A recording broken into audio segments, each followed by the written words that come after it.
So in early October, I had interviewed my mentor and former trombone instructor, Ross Holcombe. Ross is a trombonist, an educator, a composer, and an arranger.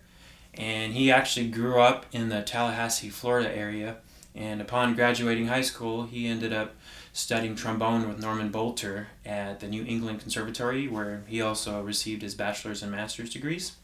He's currently assistant principal trombonist with the Florida Orchestra and is on the faculties of Florida Southern College and Hillsborough Community College.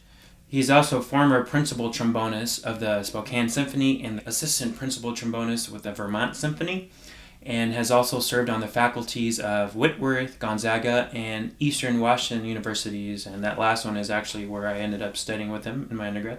If you want to find out more information about his music, his lessons, his arrangements, etc., and want to follow him on social media, check out the links down below in the description. And I hope you enjoyed the interview as much as I did. Hey Ross, how's it going? Hey, going great. Nice to see you, Peter. Nice to see you. How is everything going over there? Things are good. I'm assuming kind of part of that question is like the whole virus situation. Mm-hmm. Yeah, well, I've been it's been let's see more than 6 months since I've played an orchestra concert, which is the longest period of time I've ever gone in my life since joining the youth orchestra in seventh grade without playing in the orchestra. Wow. So yeah, it's Wow. been a big adjustment trying to find some other stuff to do over the summer and keep practicing. Exactly. Yeah, I'm hoping, I think a lot of us are trying to be as productive as possible so that when things get back, and I'm optimistic they will get back, we're ready. We're ready to jump back Yep. in. All right, so on to the first question. How did you first get into music? I first got into music at the insistence of my parents. They decided that all of their children should play a musical instrument until they're 16 years old. And it Mm-hmm. was sort of forced on us. So all of us took piano lessons. And I have to say that when I first started taking piano lessons, I really didn't like it. It definitely felt like something I was being forced into and something that my parents were making me do. And Mm-hmm. I didn't practice hard. I didn't respect my teacher. I'm sure that I was a handful in lessons. Um, and I just didn't really like it that much. And I think my mom was kind of tired of fighting with me because when I went to middle school, she said, maybe if you join the middle school band, you could pick an instrument that you like and then you'll have more fun playing it. Hmm. So that actually wound up being the case because my band director suggested he had everyone write down their top three choices. And actually, I remember my top three choices were in no particular order: French horn, euphonium, and trombone. I Okay. seemed to really gravitate towards the brass. And so we would go in the band director's office and he would talk about, our choices with us and help us pick one. And he said, since I was pretty tall for a sixth grader, he said, you actually might be good for trombone because you could actually reach the end of the slide. And most other people who are 11 probably can't reach yet. Mm-hmm. So that's how I got started on the trombone, was Nice. just because of, I didn't want to play the piano anymore. And I was only too happy to quit piano lessons. Um, and thankfully, I think my mom was absolutely right. Within 6 months or so of starting the trombone, I had basically decided that I want to play my trombone professionally. This is what I want to do. I got bit by that bug really early. And it was Yeah. actually just because of my band director who, maybe this is skipping ahead in the interview a little bit, but I just wanted to mention that my first band director when I was 11 in middle school, Mm-hmm. his name was Brian Dell, and he was fresh out of his undergraduate at Florida State. And I think this was his first band directing gig. He had only had the job for a couple years, and so then I went and he started me on trombone. And he left after my first year actually to go get his master's degree and get back to school. But Mm-hmm. now he actually teaches bands at one of the high schools here in Tampa where I live. Oh, And wow. so he has me come in from time to time to do coachings and stuff with his students. And it's just really cool to still get to work with him and have a relationship with my very first band director.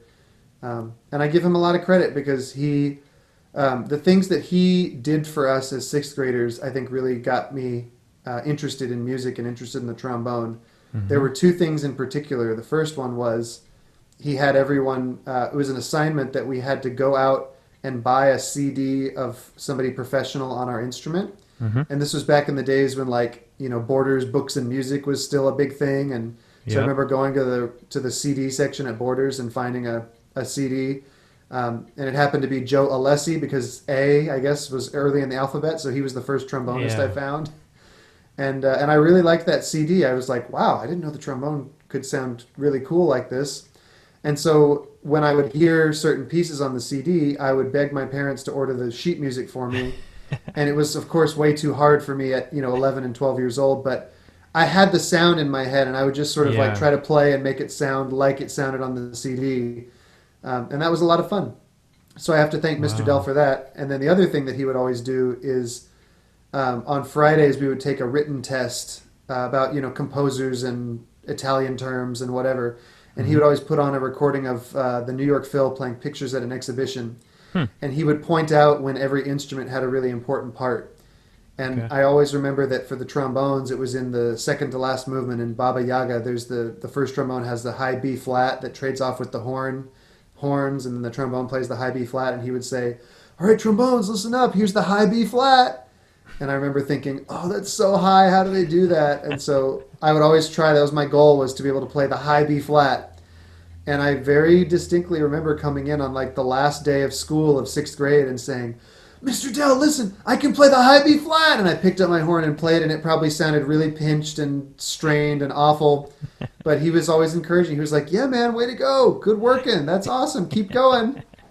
So anyway, that's probably a pretty big answer to that question, but that's how I got started in music and the trombone. And I give a lot of credit to my first band director for coming up with some ways to show us, even as young kids, what can your instrument sound like and what can it do, and to have Yeah. some goals to work towards. Yeah. Wow.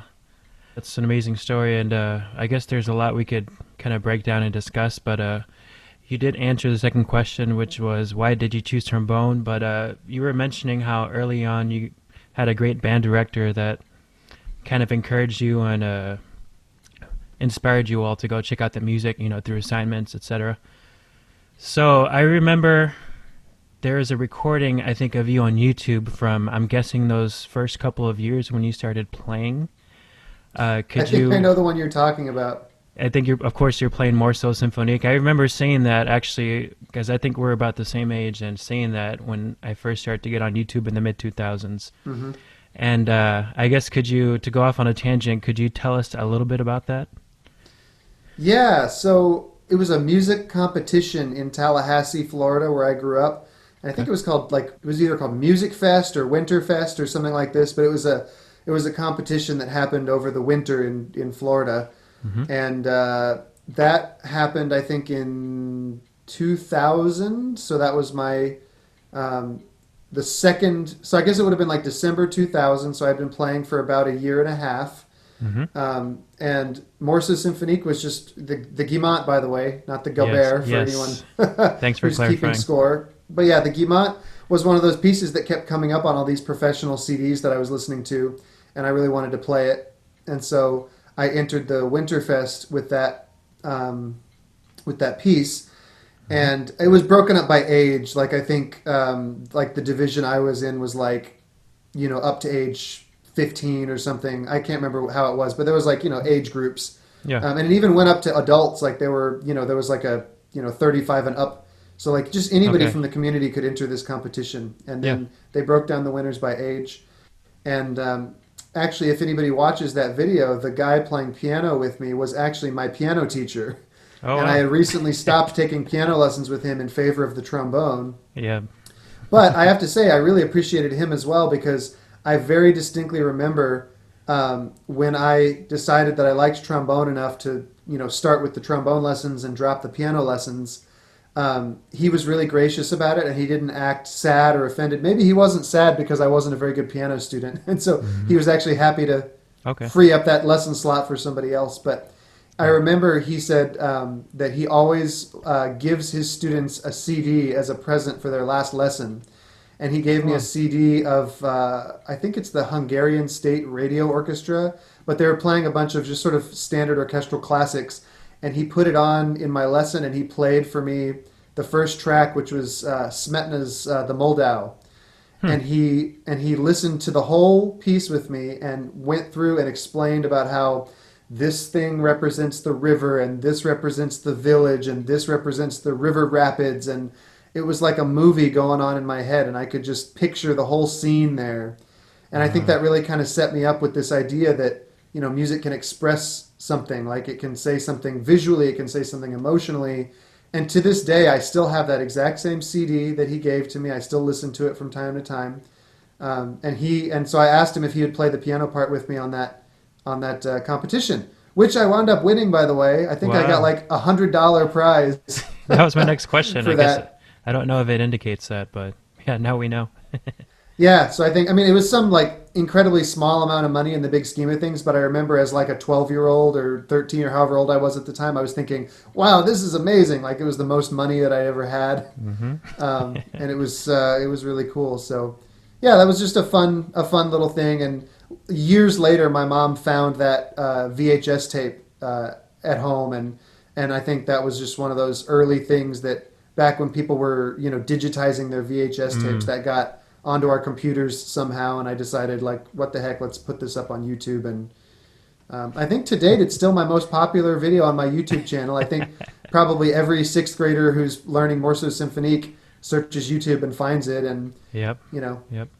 yeah, I definitely noticed with my 12-year-old self that I was real like moving all over the place when I played, and I used to get that comment a lot from teachers that like, you sure do move around a lot.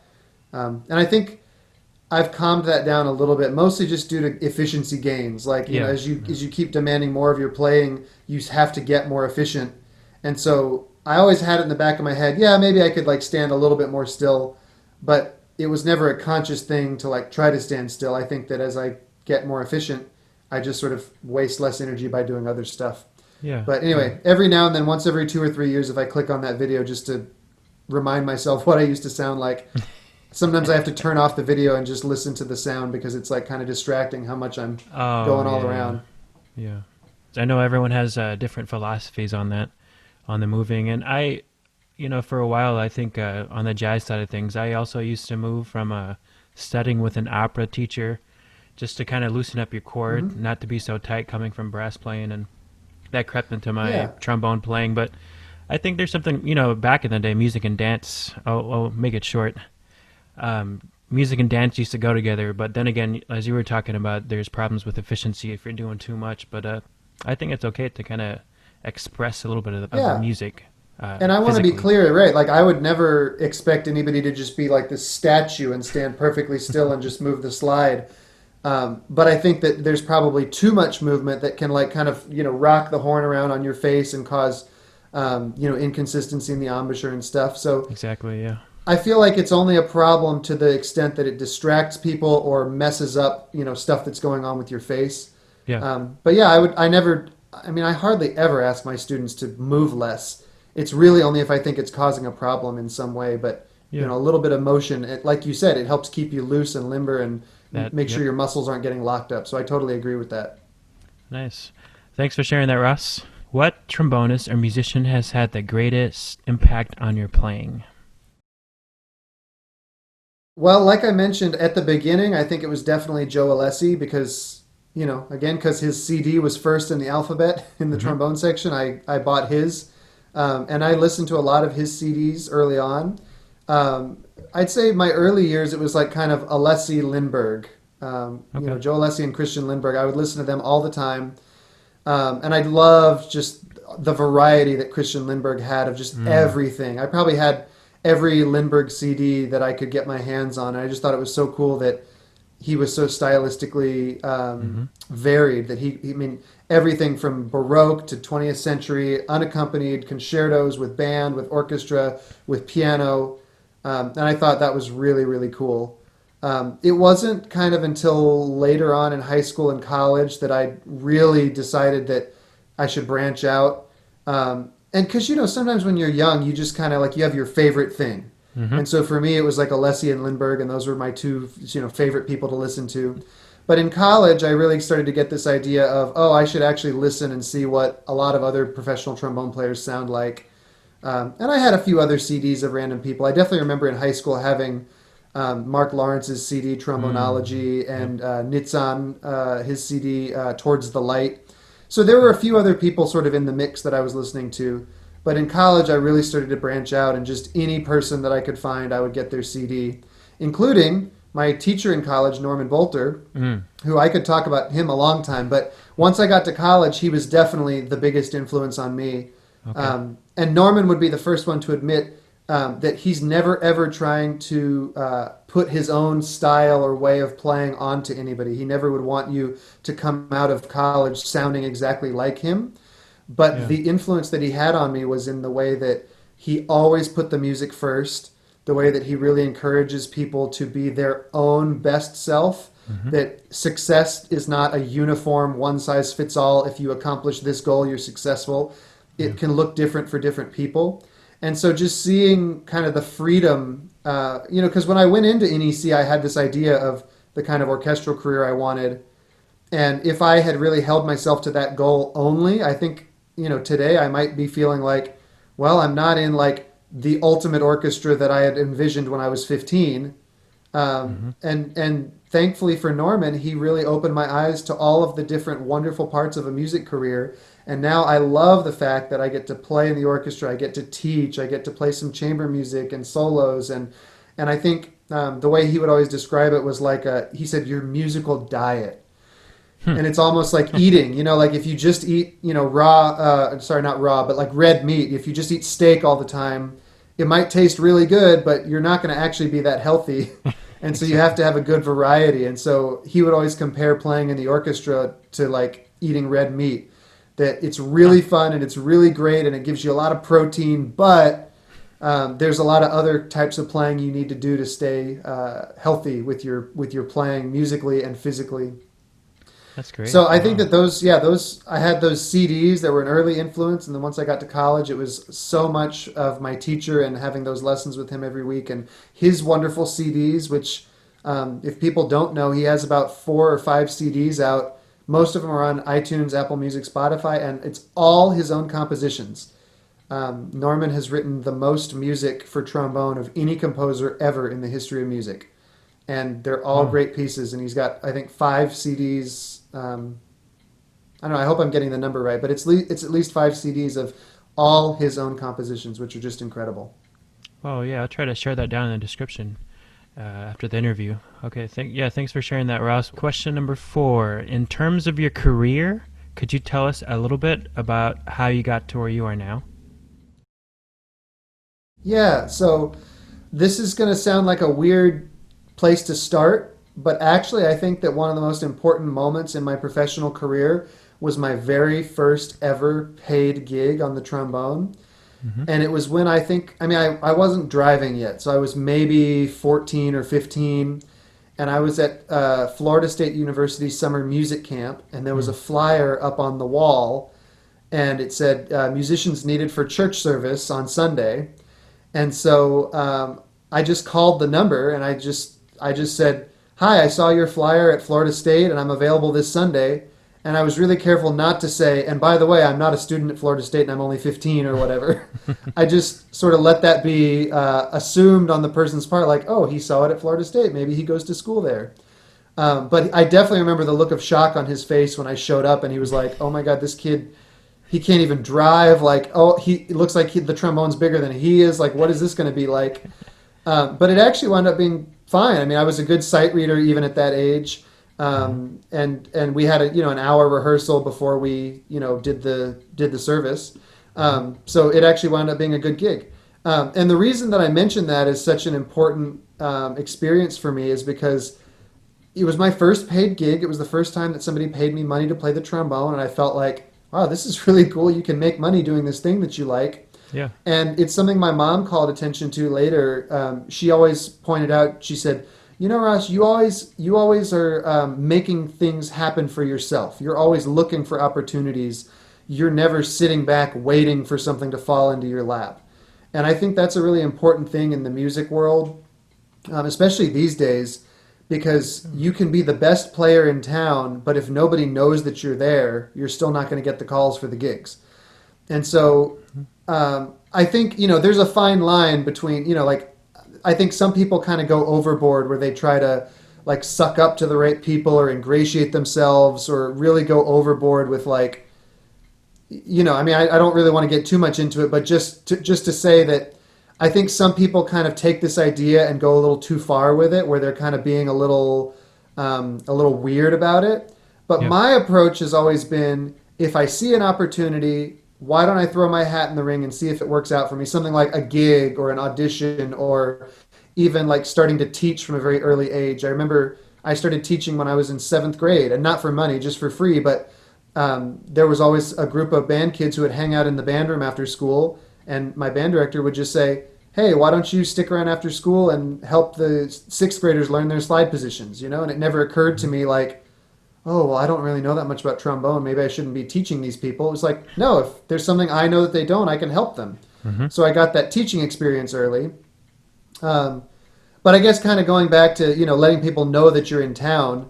Like, for instance, and I'm skipping ahead, I'll go back, I promise. But, like, No worries. whenever I would move to a new city, like when I moved to Spokane, I had it in my head that, like, well, I'd like to sub in the Seattle Symphony or the Oregon Symphony or the Vancouver or something like that. Mm-hmm. And for me, the way to go about that was to let people know that you're in town. So I would, email the principal trombone player and just say, "Hi, I'm new in town. This is me. This is, like a couple highlights." Like, I wouldn't send my resume, but just like, I play in the Spokane Symphony. I went to NEC, whatever. I'd be interested in getting on the sub list. Can I come down and take a lesson and play some stuff with you? And I think Yeah. that the idea was always that when I would send those emails, it was very, very clear. I'm willing to pay you for your time. Like, this is not a freebie. I'm not asking for an hour of your time for free. I was very willing to learn stuff from them. And I have to say, like, especially like in Seattle, I remember when I went to Koichiro's house, who's the principal trombone in Seattle, and he taught me a lot of really cool things. And he knew up front, like I told him, I'd be interested in being on the sub list. So, he listened to me play some stuff, but then he gave me some coaching on things and explained some things that I still think about to this day. So Nice. I think, he explained some great stuff. And same deal when I went down to Portland, Oregon and played for Aaron Levere, who was the principal trombonist in the Oregon Symphony at the time. I played some stuff for him. He, gave me some good feedback on some things as well. So it was an opportunity to meet some really good players and get their feedback, but also to let them know, hey, I'm in town. This is my playing. This is what I'm up to. If you need a trombone player, I'd be really happy to come and sub. And then at that point, you've let your presence be known, and you don't have to, keep being weird and texting them or calling them or emailing them or whatever. Like, if they want to use you, they will. And eventually, it didn't happen the next week, but over time it starts to pick up and they start to like, oh yeah, we need somebody. And like, we haven't used that guy Ross. Like, let's give him a call. And so, it takes a little while to establish yourself when you move to a new place. But that's sort of how I would always go about it, is to just let the people know that you're there, offer, to pay for an hour of their time, just so that they feel like you're respectful of the fact that their time is valuable, and make your intentions known up front. So it was never like, can I just take a lesson? I always said up front, I'd be interested in being considered for the sub list if you think I'm, qualified for it. Yeah.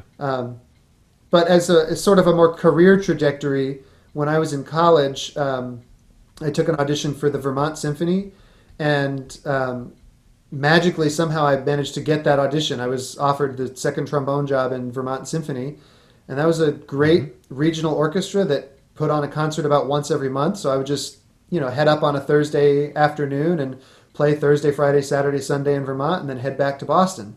So I was doing that concurrently with when I was in school.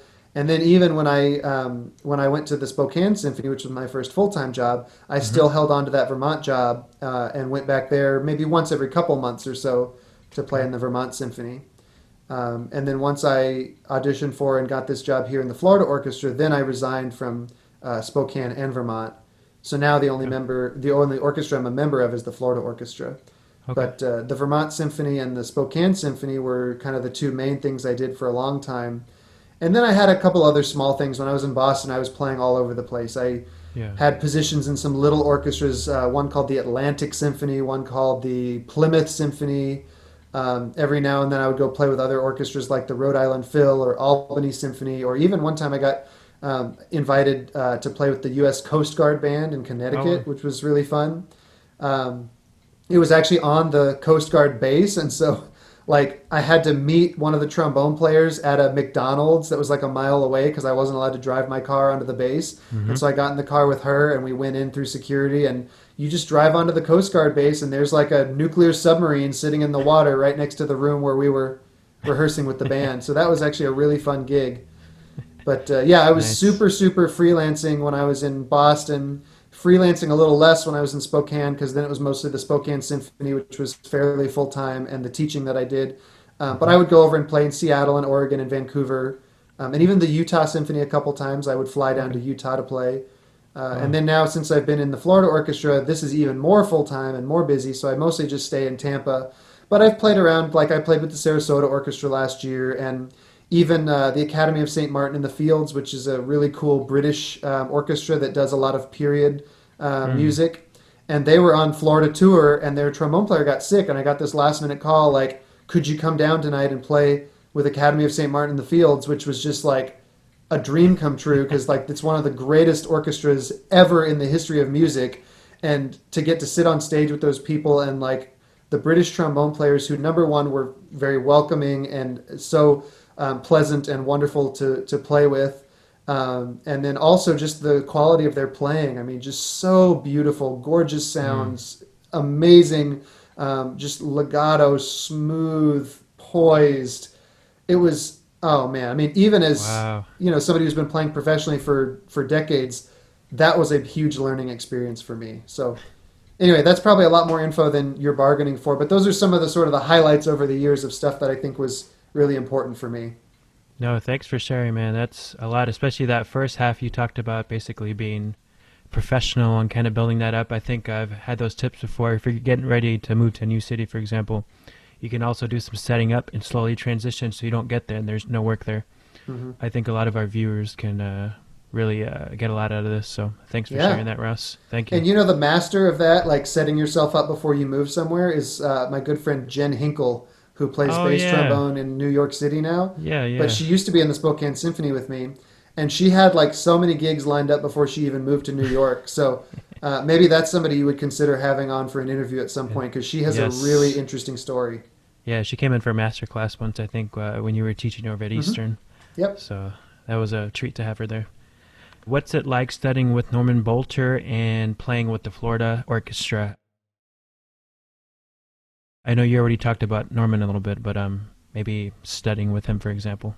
Well, I have to say that studying with him was just absolutely one of the great influences on my playing, and a huge honor for me, because I feel like he's probably the most complete musician that I've ever met. As somebody who, I mean, he's in all aspects of music making. He's a terrific player. He's a terrific teacher. He's also an amazing composer and conductor. So he sort of is very well-rounded, and he can do a lot of things really well. But also, it's not just about the number of things that he does. Within each one of those things, he penetrates very deeply. And so he'll always talk about sort of, you want to get technically good at your instrument. And I think a lot of people have this impression of Norman Bolter as somebody who, like, he's just into artistic expression and just play musically, and, anything else goes. But nothing could be further from the truth. I mean, I learned so much about trombone technique from him. And Norman himself has some of the most incredible technique of any trombone player I've ever heard, ever. I mean, just hearing some of the stuff he can do with, like, lip flexibility or multiple tonguing. I mean, it's like freakishly superhuman. But his idea is that the more stuff you can do technically, actually the more you're able to express musically. And so he talks about music not just being wide, like encompassing more territory and doing more things, but also deep, and being able to penetrate deeper into the art and say something more profound or more personal or more unique to yourself. And this is one of the really important things that I got from him. I'm not sure whether he actually specifically said this or whether this is just kind of some words that I've put on it over the years, but I always feel like, the chances of me ever being considered the best trombone player in the world is essentially probably zero. I don't think I'm ever going to be widely considered the best trombone player in the world. And that's okay with me, because the reason that I get up and do it every day is not because I want to be the best, but because I want to have something to say. And if you are just trying to play more in tune and with better high range and faster notes and louder than everyone else, unfortunately, there's always going to be somebody who comes along and can do it better than you can.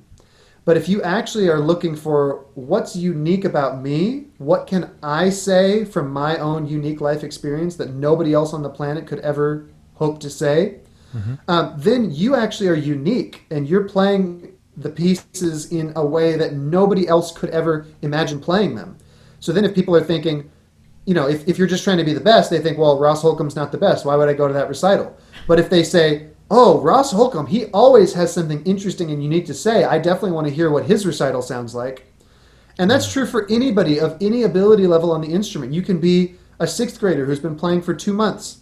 And if you try to say something unique to yourself, and you're not just trying to play it technically correct, you can have something worthwhile to say, no matter how good or how not good you are with your technique.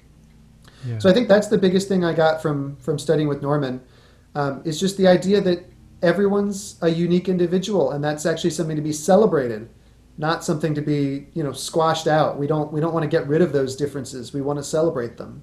Yeah. But he always was really good at listening to what the student wanted. And so, like, when I was in school, there were some people who wanted to go down the orchestral career track. There were some people who wanted to become trombone professors full time at universities. There were people who wanted to do solo chamber music, people who were just sort of interested in living in a certain area, like people who were from the Boston area who might have said, I don't care as long as I'm still in Boston, I'll just sort of freelance around this area as long as I have some gigs. Yeah. And he would always take your specific career trajectory and goals into account. And so with me, he would say something like, Ross, that's really great the way you're playing it. However, if you're going to be taking an orchestra audition, these are some of the things they might be listening for. So he was always really clear to explain the criteria of all right, if this is what you want from your career, here's some ways that you probably need to be able to play this excerpt. And so he would try to help you figure out the style and what the committee might be listening for, but without telling you this is the way it goes and you can't play it any other way. He was always open to your own interpretation, as long as he also felt like it wasn't so far out of left field that you wouldn't get cut out of the audition. But then as far as stuff like, etudes and solo rep and things like that, then it was a lot more like, all right, if this is your recital, play it the way that you feel like it goes. So I really appreciate that about him, and I got a lot from that. And I also just want to put in a plug while we're on the subject of Norman that I had a lot of really, really great time also with Norman's wife, Dr. Carol Vieira, who is an amazing performance coach. She has multiple medical degrees, things like, psychology and stuff. So she's actually a trained performance psychologist. And she has other things that she does now too, life coaching and nutrition and things like this. But primarily I worked with her on things like, performance coaching. And so every time I would go take an audition, I would always do sessions with Dr. Vieira. And that was another huge influence on me during my time in Boston, was just sort of the tag team approach of studying trombone with Norman, but also learning a lot about performance and the human body and how you respond to stress and pressure. And, I definitely don't think that I would have done well at any auditions, musically and trombone wise because of Norman, but performance wise because of Carol. And so I would really encourage people, if they're interested in what somebody like Norman has to say, you should also look into people like Carol, Dr. Vieira. And even if those two people don't happen to be the people you're interested in studying with, just know that if you're having certain problems with performance anxiety or playing up to your best potential or whatever, there are also people that specialize in that kind of stuff. And it's been really helpful for me over the years to have both of those approaches influencing my playing and my performance. Wow, Russ. It sounds like you had a lot of support, and I think it shows in your performance career and your teaching career, etc. So there's a lot to take out of this. So thank you. What's the biggest obstacle you've had to overcome? The biggest obstacle I've ever had to overcome is my own self. Life of an artist. Yeah, and I think specifically for me, it's because in a certain way I can be a little headstrong, and I can kind of decide that I've decided I'm going to do something a certain way, and I will keep doing it that way, even to the detriment of my progress and my learning. And so I definitely remember some tough conversations that I had with Norman at some of my lessons while I was in college, where he would say, you know, Russ, you didn't really do the exercise I asked you to do. It sounds like you took this one aspect of it and did that, but you forgot about all these other things that you were supposed to be getting out of it. And so you didn't do what I asked you to do. And so that was really tough because, you know, he would say something and I would say like, oh yeah, that's a really good idea. But I would just get fixated on the one part of it that already kind of gelled with my worldview or the way that I was approaching a particular piece. Mm-hmm. And I would kind of forget about the stuff that was a little more difficult or maybe not as natural for me. And it took a few times of having that conversation before I was finally like, you know, maybe I should try actually the way that he's asking me to try this.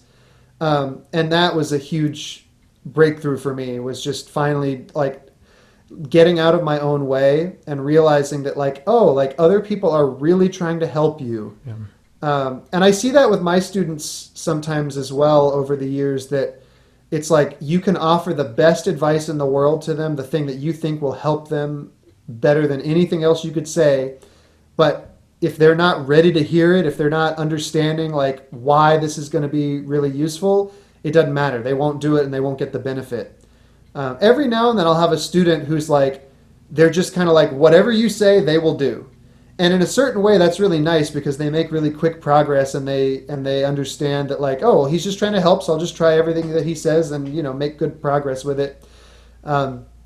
It's not to say that if you have some of those roadblocks like I did, that you can't figure some stuff out, but just that eventually you're going to start running into the same problem again and again and again, and you've got to decide, am I just going to keep attacking it the same way, or am I finally going to listen to people who are trying to help me overcome this and take their advice?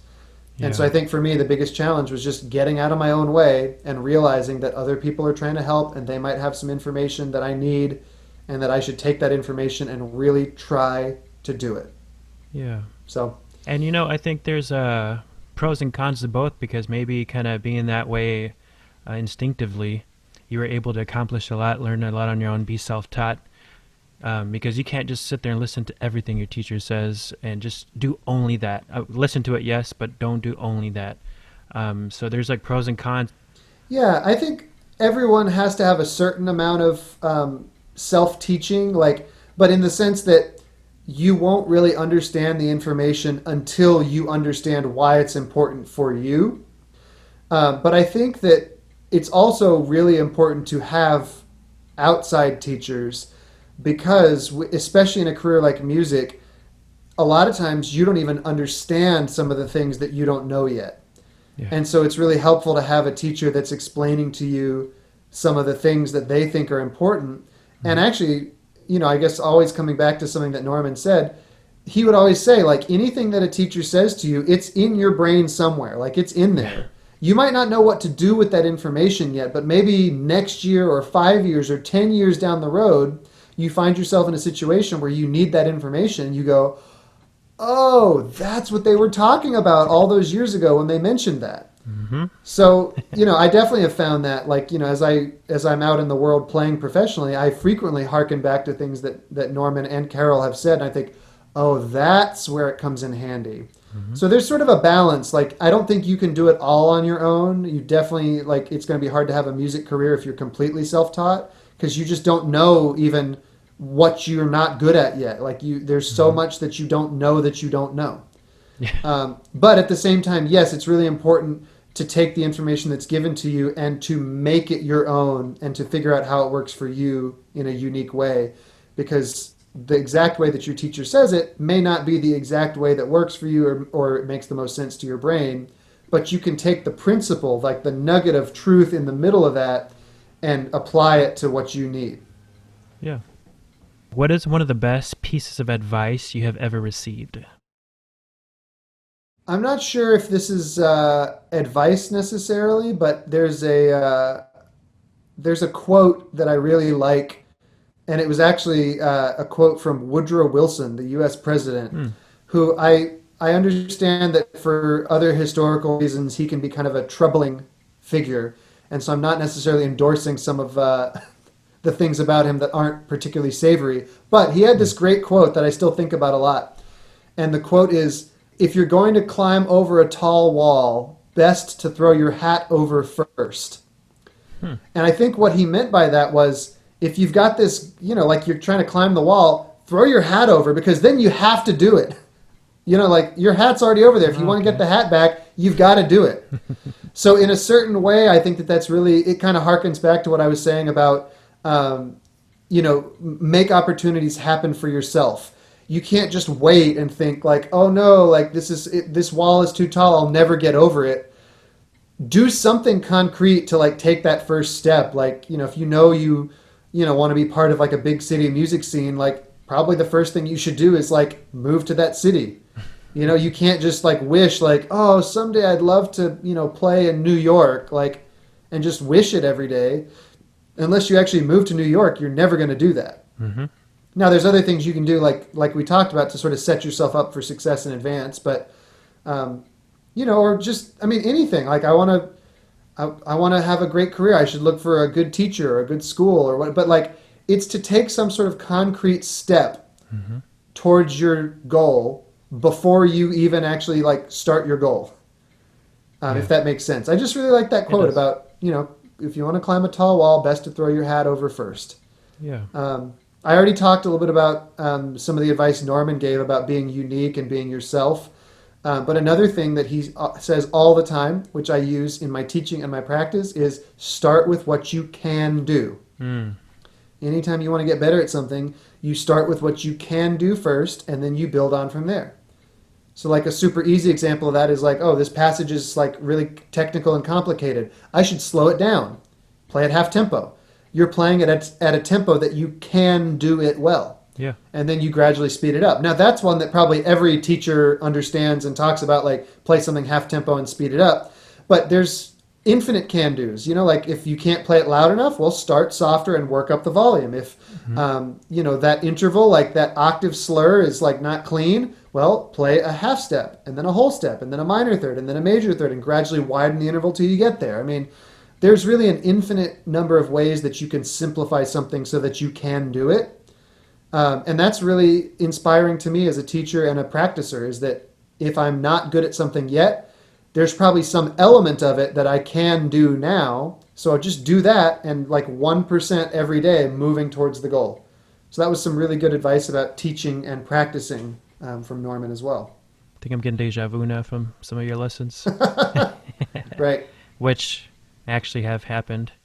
I'm kind of sitting there and it's like, oh, this is what Ross is talking about. Just kind of go full circle there. Right. Okay. See, it's in your head somewhere. It'll come out when you need it. Exactly. How do you balance personal and career life? Well, these days it's been really easy to balance personal and career life because I haven't had much of a career the last 6 months.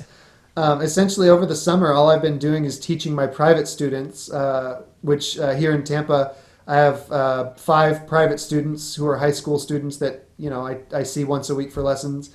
And I also have 8 college students who I now see once a week, starting in September, once school started up. But it hasn't been any orchestra since March. So it's been actually pretty easy to balance because I'm only teaching, 12, 13 students a week, and my own practice.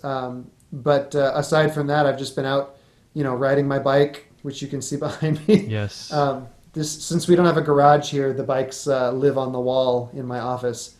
But, riding my bike and going outside to the beach and taking the dogs out for walks and stuff, doing stuff with my wife. So it's actually been a really nice time to sort of reconnect to what it feels like to have a little bit more appropriate work-life balance. Mm-hmm. And I think for my first couple seasons here in the Florida Orchestra, I was getting really busy and really stressed because I was taking on all the orchestra stuff, which is, 8 services a week for 35 weeks. It's a pretty full-time gig, and all the teaching that I was doing as well. And so I had a hard time fitting in things like exercise and family time. And I think this has really been a good reminder that stuff is really important, and that even like right now, the orchestra is going to come back next month in October, but at a sort of reduced schedule, just due to the social distancing and the stuff like that. And so I will have a little bit more balance this year, but as the orchestra kind of gets more back into its full-time schedule, I need to remember what this year felt like, and try to prioritize the things aside from just trombone and music that are really meaningful to me. Now, I will say for people who are maybe, students, especially like performance majors in college, when I was in college, I basically had no work-life balance. It was like all trombone all the time. And in a certain way, if you want to have a career, you have to do that a little bit. Because at that point, like, you're young, your chops are strong and healthy, you can play 10 hours a day and, not feel like, your chops are feeling awful the next day. And so there's a lot of nice things about that when you're like really steeped in that culture and like other people are practicing in the room next to you and we're getting together and listening to our favorite recordings and sharing this with each other. So I wouldn't really say that I started developing like actual hobbies until I got my first full-time job in Spokane and moved out there. And then I started doing things like, I had a bike in Spokane I rode. I would go hiking a lot. I adopted my dog Sydney when I was in Spokane. And so I started doing, stuff with him, like going to the dog park and going for walks.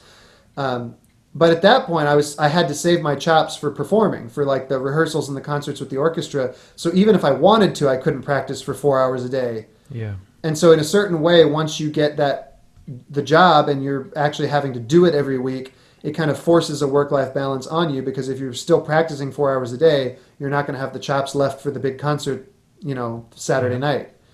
And so as your schedule opens up a little bit more, you actually start to look for things that are fun to fill your time with. Yeah. So I would just say for the younger people who are still in college, don't worry so much if you don't feel like you have a balance. And as you get older and start performing more and need to save your chops for that, you'll naturally start to find a balance as your schedule loses a little bit of the practice hours and gains a little bit more free time hours. What projects are you currently working on? Well, over the summer, I did a lot of recordings, like videos, which if people search me on YouTube, they can find a lot of these sort of multi-track trombone videos. And this was a fun project over the summer because I did all the arrangements myself. Of course, all the playing myself and all the audio and video editing myself. Wow. So I taught myself a lot about software. I got Logic Pro and Final Cut Pro for my Mac and taught myself how to use those programs. So that was nice to actually have some audio editing skills. Mm-hmm. And it's been really nice because actually I've been hired a couple times to do some audio editing for other people who have been doing some of their own projects over the summer. Mm-hmm. And not that I'm like, super, super good at it or anything, but I'm good enough that, especially for classical musicians who don't want a ton of edits, they just, maybe a little reverb or, just balance out the violin and the piano a little bit or something. Like I can do that kind of stuff very competently. Yeah. So that's been really nice. At this exact moment, I'm actually working with a composer named Bob Spital, who I don't know if you ever met him in Spokane, but he teaches at Gonzaga. He wrote a really nice trombone and wind ensemble piece, and he wants to get a recording of it to send around to ensembles and hope to get it programmed. And he and I did the world premiere of that when I still lived in Spokane about maybe 3 or 4 years ago. But now I'm working on making a recording of that. And just to sort of send around to people. So that's kind of on my plate at this exact moment, is that recording of Bob's new piece. So hopefully if anybody sees this and is interested, by the time they see this video, the piece will be out and people can play it by Bob Spital. It's called Blue Illusions. And it's a really nice piece. It's a little jazzy, bluesy, I guess, maybe, according to the title. Okay. And aside from that, I'm teaching a lot. I've got my 13 students a week. And I'm also waiting for the orchestra to start up at the end of October. So that's what I'm keeping busy with right now. If you had to leave musicians with only one piece of advice, what would it be? I think probably it's something that I already touched on a little bit, is that you are unique. And nobody out of the history of this planet has ever had the exact same life that you have had. Every single human being has led a completely unique life. And if you use that as your greatest strength and you play a piece of music, it doesn't matter what style. You can play in a rock band, you can be a jazz drummer, you can be a violin soloist, you can be a conductor, it doesn't matter. But if you're a musician who wants to put a little bit of your own self in the music, then nobody could ever play that piece the same way that you do.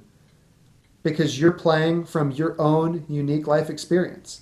If you're just trying to sound the best or one up somebody else or, make more money than somebody else, unfortunately, probably somebody's going to come along and do it better than you. But I always take heart in the fact that, I'm in awe of the fact that we all have our own unique life and experience and memories and emotions, and nobody else in the history of humanity has ever felt or experienced things in the exact same way you have. And that's your greatest treasure trove of musical inspiration, is to look for something in a way that only you could say it and put that through your instrument. Yeah, wow. That's profound. Well, I guess we're just about out of time, so I just want to say thank you, Ross, so much for sharing your time with us, and hopefully we'll see you soon, maybe when this whole thing is over. I know. This has been great. It's nice to see you, Peter. All right, so that's it. I hope you enjoyed the interview as much as I did. He threw out a ton of information, and if you're interested in a career in performance or education, I think you're going to want to use this interview as a reference. So I'll try to go ahead and leave some timestamps down below, either in the description or in the comment section, so keep an eye out for that. So if you enjoyed this video or found it interesting, please like it and share it, and consider subscribing to my channel if you haven't already. If you'd like to get notified every time I put a video out, go ahead and click on the little bell icon to the right of the subscribe button. If you have any questions, comments, requests, etc., go ahead and leave it down in the comments below. And otherwise, until then, we'll see you next time. Peace.